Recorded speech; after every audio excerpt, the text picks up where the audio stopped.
Welcome to Kenton's videos. Enjoy the video. You've opened your document and selected the text you want to resize. Now act. Click the font size drop-down in the toolbar to reveal preset sizes. If you prefer shortcuts, press Ctrl plus Shift plus to increase or Ctrl plus Shift plus to decrease incrementally. Once done, the selection updates immediately so you can see visual impact. Make sure you're editing the correct paragraph or selection. Changing while multiple styles are mixed can produce unexpected results. Now for precise control, click the size field and type a custom number such as 13. 5, then press Enter. Google Docs accepts non-standard sizes. Once your text looks right, use Format Paragraph Styles Normal Text. Update normal text to match to propagate that size across the document.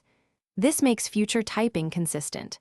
If needed, select multiple paragraphs and apply the updated style so headings and body remain visually distinct and tidy.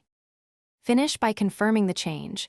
Google Docs autosaves, so glance at the saved indicator. If the size doesn't apply, first clear direct formatting with Ctrl plus / and try again. Mixed formatting can block updates. If problems persist, reload the document and ensure you have editing permissions. View-only mode prevents changes. Remember, updating the paragraph style propagates the size. Use that to avoid repeating edits. If one paragraph still resists, reselect its text and reapply the updated normal text style. Thanks for watching. Consider subscribing if we helped you.